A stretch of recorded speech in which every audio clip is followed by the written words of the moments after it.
Hello everyone and welcome to our Q2 Professional Risk Power Panel for Insurance Business TV here in Canada. Now in this edition we're going to be looking at the impact of artificial intelligence on E&O, and to help us along the way we welcome back Candice Petrus, Professional Liability Practice Leader at Purves Redmond. And standing in for Yelena Stojanovic, Bodana Cherwick. She is Vice President and National Leader, Technology, E&O and Medical Malpractice at Aon. So welcome both, and as mentioned, this is an AI-focused edition. So how is the increased use of AI tools in professional services, so law, accounting, consulting, and so on, how is that changing the nature of E&O exposure, Candice? Well, hello, Paul. I wanted to start by saying that AI hasn't been fully embraced by all law firms, accounting firms, and engineering firms. We do find the younger generation very open to utilizing AI, but some of these professions take a little longer to embrace change. So we are finding the uptake a bit slow. Larger firms definitely are embracing AI for workplace efficiencies, and we expect that AI will be more commonplace. Even if you think of insurance brokers like ourselves, there are aspects of our jobs that aren't very exciting that we could really make efficient through use of AI, whether insurance broker automates certificates or invoices. I expect that will roll out in the future.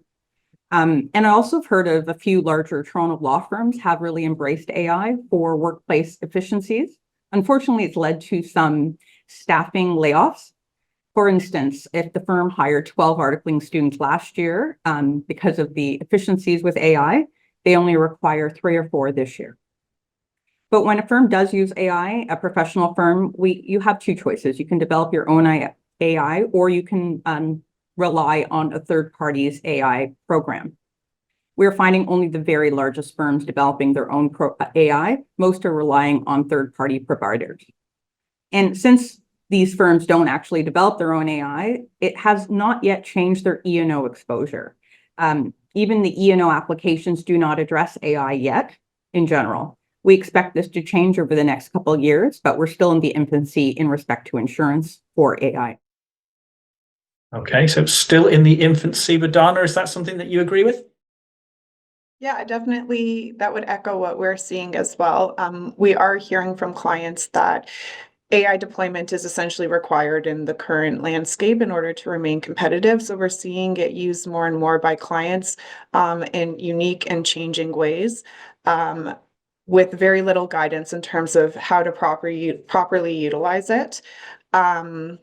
We have yet to see the insurance landscape or the regulatory landscape lay out guidance for proper utilization, and we're yet to see all of the ways in which it can impact a client's risk portfolio, but certainly very similar to what we are seeing. Sticking with you, Bodana, as well, are insurers starting to exclude or limit coverage for AI-related errors or decisions indeed made with AI assistance? So at this point in time, we have yet to see any formal restrictions in terms of affirmative exclusions of coverage within insurance policies. There are certainly some insurance policies that better address AI than others. For example, within a tech E&O policy, you can have affirmative coverage for provision of AI services by nature of how the definition of technology product or technology service has been defined. But in general, for any other type of policy, we have yet to see any affirmative exclusionary language, and are currently relying on what's called silent coverage within the policy, which simply means that the policy needs to be triggered by what is contained within the insuring agreement, but there is no exclusionary language if the policy is triggered and AI is involved. And Candice, have you seen any affirmative language added by insurers? No, from an E&O context, the policy remains vague. While we don't specifically have exclusions, we don't specifically have coverage, as Bodana stated. We're living in the gray zone. It does concern me because I like to see things in black and white. I like to see that artificial intelligence is absolutely covered so our clients can rely on the insurance contract.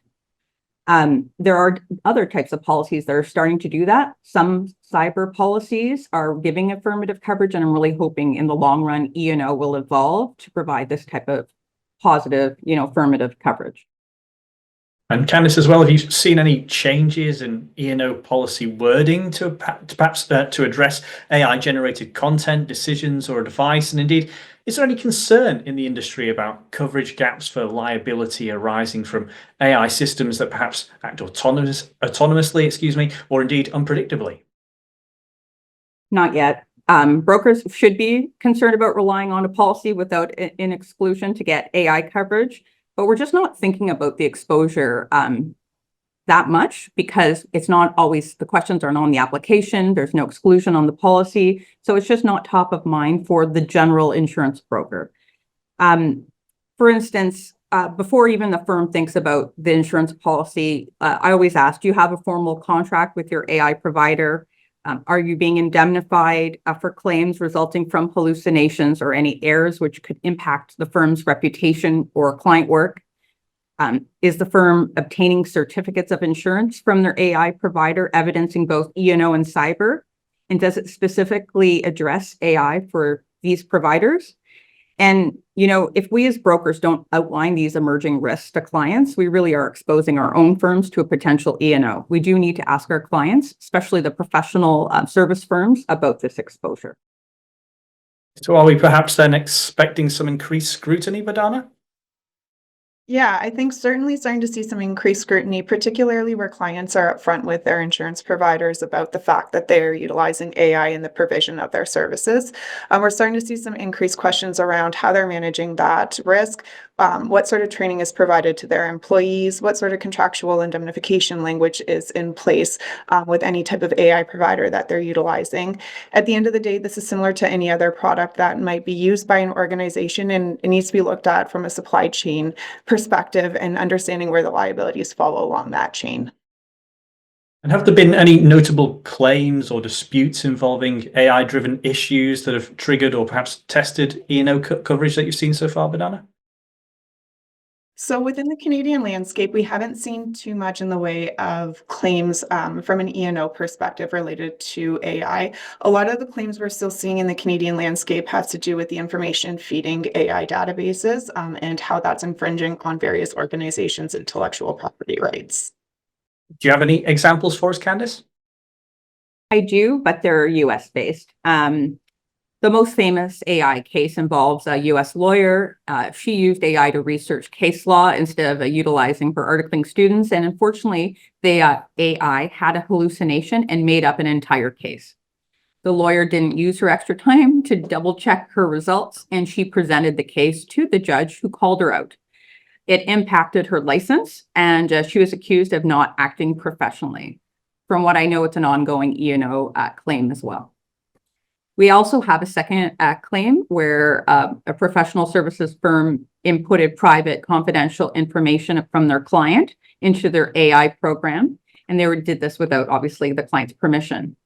The results of the AI were then given back to the firm, and it was presented to the client, and the client was surprised that their third-party provider would input their confidential information. And while it hasn't led to a formal E&O claim, it could have been, and it could have turned into a cyber claim depending on the circumstances, and maybe even a D&O claim. And so inputs into AI need to be approved by both your client and the firm before it's done, and there really should be a formal process before AI is implemented. Lastly, we are seeing unfortunately, we're seeing AI models sometimes drift, and they can lead to performance failures and thus misleading results. So AI is very beneficial for efficiencies, but it can lead to some negligence claims in the long run. Yeah, a couple of scary examples there. But Candice, how do you see evolving regulations around AI transparency and accountability influencing E&O insurance considerations going forward? Well, we think that in the future, E&O policies will exclude artificial intelligence, or that AI will spin out of the E&O policy, much like cyber spun out of the E&O policy, and be a separate profit center and product for clients to purchase. Right now, there are a few MGAs that use Lloyd's to offer AI insurance with really low limits of like $5 million. But we're finding a lot of clients are shy to purchase to be the first There's quite a bit of underwriting required to buy artificial intelligence insurance, and it's not based on like lawyer count or revenues, the traditional methods for E&O. It's based on analyzing the AI itself and determining the percentage of hallucinations with the AI. So that takes time, and often it takes permission of the professional service firms, service providers for AI. So we are getting some traction, but it's only the very largest of firms that are considering AI. And so what this leads to is we really think a large scale event has to occur to inspire people to buy artificial intelligence insurance, or maybe these claims will become more well known. The problem is, like any other E&O claim, we often privilege them. And so they're really only known qualitatively. They're not published. We don't want to get to court.